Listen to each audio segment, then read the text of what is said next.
आनंदवारीतल्या बातम्यांनी या बातमीपत्राची आपण सुरुवात करूया। सावळ्या विठुरायाच्या ओढीनं पंढरीची वाट चालणाऱ्या वारीतील पहिलं उभं रिंगण चांदोबाचा लिंब इथं पार पडणार आहे। लोणंद इथला 2.5 दिवसांचा मुक्काम आटपून संतश्रेष्ठ ज्ञानेश्वर महाराजांची पालखी सोहळा खंडाळा तालुक्यातून मार्गस्थ होणार आहे। पालखीचा सातारा जिल्ह्यातला तिसरा मुक्काम हा फलटण तालुक्यातल्या तरडगाव इथं असणार आहे। तर दुसरीकडे टाळ मृदुंगाचा गजर आणि पखवाजाच्या तालावर पावलं चालणाऱ्या पंढरीच्या दिशेने निघालेल्या संत तुकाराम महाराजांची पालखी सोहळा काटेवाडीमध्ये मेंढ्यांचं रिंगण होणार आहे आणि त्यानंतर इंदापूर तालुक्यातल्या सणसर इथं पालखीचा मुक्काम होणार आहे।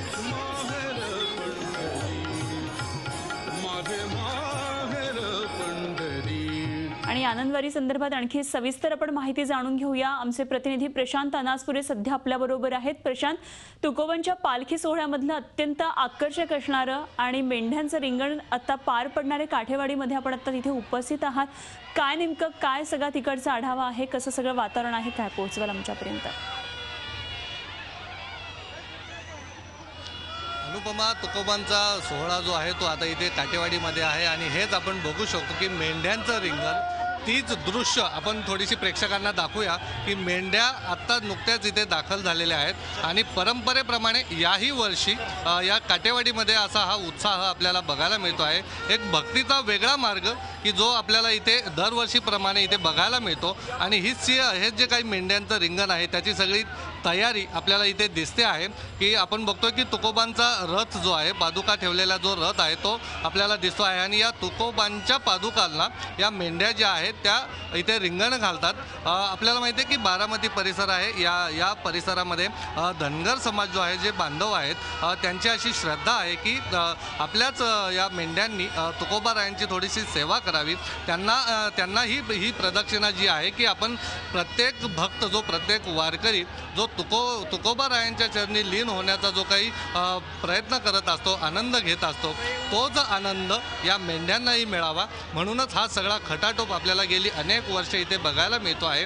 आणि तेच दृश्य सगळं की सकाळी आपल्याला माहिती आहे की या काटेवाडीमध्ये पायघड्यांनी, धोत्राच्या ज्या पायघड्या असतात त्यांनी तुकोबांचं स्वागत करण्यात आलं, सगळ्या संपूर्ण पालखी सोहळ्याचं इथे स्वागत करण्यात आलं आणि तीच आता सगळी तोच उत्साह आपल्याला या मेंढ्यांचं जे रिंगण आहे ते पाहण्यासाठी इथे ही सगळी जय्यत तयारी आपल्याला दिसते आहे।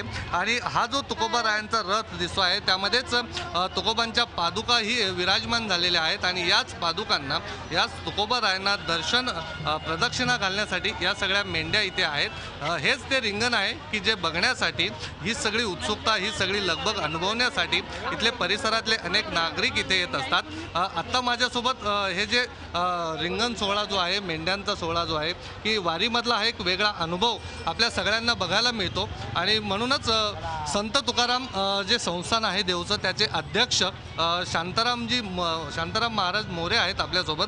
माऊली, कसा अनुभव घेत आहे? वारी आहे, एक वेगळ्या प्रकारचा आनंद आपल्याला मिळतो, उत्साहवर्धक असा अनुभव आहे। वारकरी, हजारो वारकरी हा रिंगण सोहळा पाहत आहे, मेंढ्या रथाला फेरी घालत आहेत आणि अत्यंत उत्साहात हा या ठिकाणी सोहळा पार पडत आहे। हजारो वारकरी हात उभे वर करून या सर्वांचा आनंद उपभोगत आहेत आणि हा रिंगण सोहळा आहे, हा पहिला रिंगण सोहळा आहे। याच्यानंतर बेलवडीला आमचा उभा रिंगण सोहळा असतो, तो उद्या होईल। हा पहिला रिंगण सोहळा आमच्या पालखी सोहळ्यातला आहे।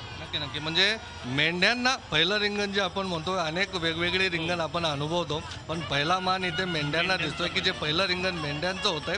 कसा अनुभवताय तुम्ही सगळा हा सोहळा? अत्यंत आनंददायक उत्साहाने लोक या ठिकाणी रिंगण सोहळ्याचा आनंद उपभोगत आहेत। वारकरी हरिनामाच्या गजरामध्ये या रिंगणाला साथ संगत करत आहेत आणि सिंगाडवाला आपल्या तुतारीने या रिंगणाला सलामी देत आहे।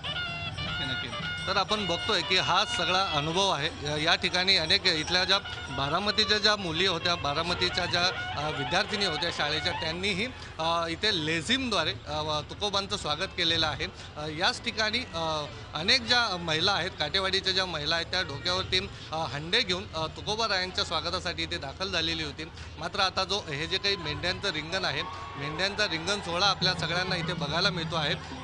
या बाजूला जर बघितलं की सगळे वारकरीच आपल्याला इथे बघायला मिळतात आणि म्हणूनच हा सगळा सोहळा आपल्यालाही अनुभवता यावा, या सगळ्या सोहळ्याचा आनंद घेता यावा म्हणून ही सगळी मंडळी इथे दाखल झालेली आपल्याला दिसत आहेत. अगदी प्रशांत, आपल्याला शांताराम मोरे जे आत्ता आपल्या बरोबर आहेत, पालखीचे जे प्रमुख आहेत, जे संस्थांचे इथले अधिकारी आहेत, तर त्यांच्याकडून आपण आणखी जाणून घेऊया की नेमकी ही जी परंपरा आहे, मेंढ्यांचं जे रिंगण आहे आणि पहिलं रिंगण आहे तुकोबांच्या पालखीमधलं, नेमकी ह्याची परंपरा किती वर्षांपासूनची आहे आणि काय ह्याच्या मागची नेमकी ह्या परंपरेमागचं नेमकं काय हे आहे, आपण त्यांच्याकडून जाणून घेऊया.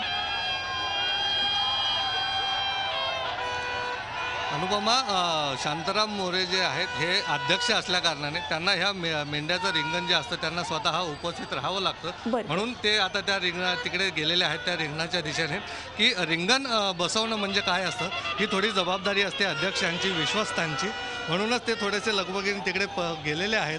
मात्र आपण बघतोय की इथे फुगड्या होत आहेत आणि या ठिकाणी हे मेंढ्यांचं रिंगण जरी असलं तरी या ठिकाणी जो काही एक वेगळ्या प्रकारची भक्ती की या पालखीमध्ये या वारीमध्ये आपल्याला फक्त स्त्री, महिला, पुरुष अशीच मंडळी दिसत नाही आहेत, तर याचमध्ये की मेंढ्यांनाही या पालखीमध्ये कसं मानाचं स्थान आहे.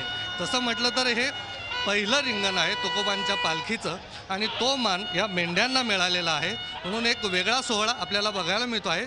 माझ्यासोबत फेसबुक दिंडीचे काही सहकारी आहेत की त्यांच्या नजरेतनं ही वारी नेमकी कशी असते, कारण गेली काही वर्ष ही जी तरुण मंडळी आपल्याला दिसत आहेत त्यांच्या नजरेतनं नेमकी ही दिंडी कशी असते किंवा प्रत्येक ठिकाणी वेगवेगळ्या प्रकारचं आपल्याला एक एक्सक्लुझिव्ह चित्र बघायला मिळावं किंवा आपल्याला का ते पहिल्यांदा आपल्याकडेच असावं ही सगळी धडपड आपल्याप्रमाणेच हे यांच्याकडनंही आपल्याला बघायला मिळते. स्वप्नील, खूप खूप स्वागत आहे. तुझं लाईव्ह चालू आहे मला माहिती आहे फेसबुकवरती, पण काय आजचा अनुभव तुझा कसा वाटतो? मेंढ्यांचं रिंगण सोहळ्यातलं पहिलं रिंगण असतं आणि मेंढ्यांना हा मान मिळतोय. जुन्या काळचे म्हणजे त्यावेळी एक रोग पडला होता मेंढ्यांवरती आणि जेव्हा पालखी जायची तेव्हा त्यांनी तुकोबांना रिंगण थोडक्यात प्रदक्षिणा घातली आणि त्या मेंढ्यांवरचा रोग गेला अशी थोडक्यात ती धारणा होती. तेव्हापासून हे जे धनगर समाजाचे लोक आहेत ते या मेंढ्यांना घेऊन येतात आणि तुकोबांच्या पालखीला प्रदक्षिणा घालतात. हेच हे मेंढ्यांचं रिंगण आणि खूप चांगल्या प्रकारे आपण फेसबुकच्या माध्यमातून सर्वांना एक्सक्लुझिव्ह यावर्षी आपण फेसबुक लाईव्ह हे करतोय, तर सर्वांना एक भक्तिमय आनंदाच्या वातावरणामध्ये फेसबुक दिंडीमध्ये वारी घडवण्याचा आम्ही प्रयत्न करतोय. अनुभव खूप आला असेल, स्वप्नील मोरे आहे, ही सगळी देहूतली मंडळी आहेत, युवा सगळी कार्यकर्ते आहेत आणि खूप तन्मयतेने खूप उत्साहाने ही सगळी मंडळी इथे आपल्याला हा सगळा जो काही खटाटोप आहे की छायाचित्रणाचा असेल किंवा प्रत्येक ठिकाणी वारीचा आपला प्रत्यक्ष अनुभव घेणं असेल. तुला काय वाटतं, तुझ्या नजरेतनं वारी यावेळेची वारी कशी वाटते? आपण सकाळी प्रशांत या तंत्रज्ञानामुळे खरं तर ही जी वारी आहे किंवा हा जो पालखी सोहळा आहे तो अगदी प्रत्येकापर्यंत पोहोचतोय, अगदी तरुण पिढीपर्यंत सुद्धा पोहोचतोय. असे संपर्कात राहा, आपण आणखी माहिती जाणून घेणार आहोत. वेळ झाली एका ब्रेकची, कुठे जाऊ नका, पाहत रहा झी24 तास. झी24 तास रहा एक पाऊल पुढे.